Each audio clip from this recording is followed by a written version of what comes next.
Alright, Charlie and family, we're out in a store today with Stella and Roscoe. Out at Sportman's warehouse. Oh, Stella, here. Good girl.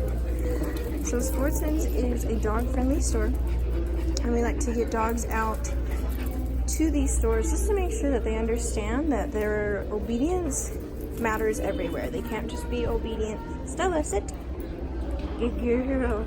They can't just be obedient in the house or in the yard. They have to be obedient everywhere we go. Good job, Roscoe. So we're just walking around, practicing their sits, their downs, and the heel position. You kind of saw as we walked past that family. They were overly excited, and that's very inviting to a dog. So they're like, hey, I want to go say hi. So we struggled a little bit there to keep them in the heel position, but that's really good for them. Because I want them to understand, nope, it doesn't matter what's going on, what people are talking at you or looking at you. You just have to maintain your obedience. Stella, heel. Good girl. Good job, buddy.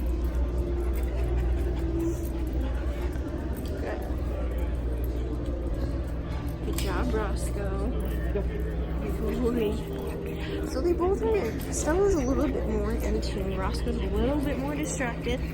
Stella's more interested in catching up to Roscoe.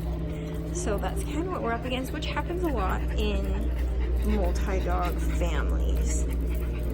So when one dog is in front of the other, usually the one behind wants to be in front or alongside the dog in front. So we just have to help them understand, nope, you have to heel with me. We're not worried about what Roscoe's doing, we're worried about what we're doing. Stella, heel. Good girl. So right there, she kept going. She's like, hey, we're just walking with Roscoe. No big deal. But she's in a heel position. She's not walking with Roscoe, she's walking with me. Good girl. Stella, sit. Good girl. Good job. Oh, sit. Stella, good girl. So now, when we find an empty aisle, we can practice our stay commands with distance. So Stella's in a sit, Roscoe's in a down. Good job. I know, Stella. Good. And no matter how far away we go from them, they need to maintain this position. It's the same as a place command. It's an implied stay, meaning I tell her sit or I tell Roscoe down, and they need to stay there until they either get another command or they get the release command. Stella, sit. Good girl. So she got up, and all I did was, oh, sit. Stella, sit. Sit. Good girl. I asked her for the sit, and I gave her a little correction on the e-collar. Good girl. Good. So things are getting dropped in aisles over there, and they're interested in the noise. Good job, guys. They're still maintaining their obedience. Good. So now, oops, Stella, sit. Good girl. And it's hard with two dogs. When one dog gets released, the other dog thinks they get released too. So that's also what we're working on, is helping them understand, nope, you have to be getting the eye contact from me, you have to get the verbal from me, and you have to get the body language from me. Whereas Roscoe has to get all three of those things from Andrew, who's working him. So I'm just gonna wait for Stella to give me the eye contact. Good girl. Okay. Come here, Stella. Okay. Come on. Good girl. Stella, heel. Good job, buddy. And then we can go about our way. So this is nice if there's a dog-friendly store you're headed out to, whether it's Home Depot, Lowe's, Shields, Cabela's, or Sportsman's Warehouse.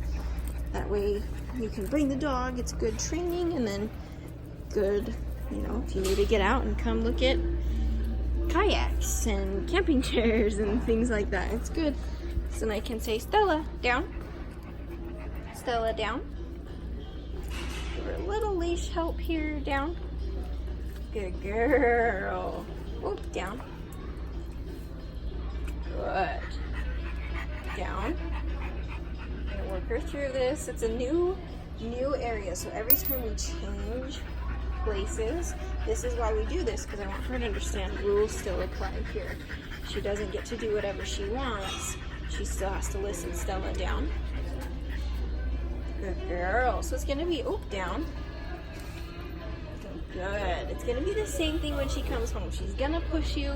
So's Roscoe. Oh, buddy. They're gonna push you and see what they can get away with. So you just work them through it. You just say, no, you have to do it. I know the rules too, and the rules are gonna stay the same. Good girl. So let's say I put her in a down, and I'm gonna look at these lights that light up my cornhole game, or a light up frisbee. I'm just gonna look at whatever's here, and I'm gonna know that she's gonna stay in this down, and I'm not gonna have to worry about her. And then when I'm done, I'm gonna pick up my leash and just say, Stella, heel, and keep walking. Good job. So now we're gonna do the same thing with Roscoe. We're gonna pick an aisle, we'll put him in a down, and then we're gonna walk away from him.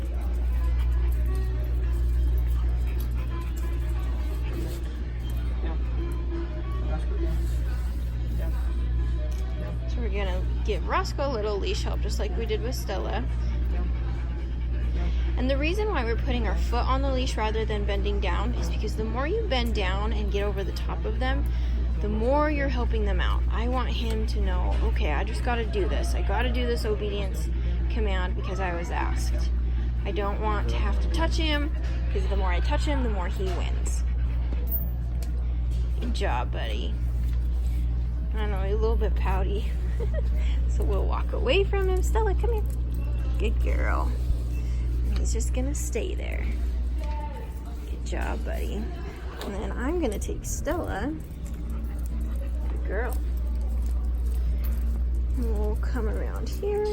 Good girl, Stella. Now what we're gonna do is we're gonna test Roscoe. So I'm gonna walk right next to him with Stella, and he's gonna maintain that down. Good job. Come here, Stella.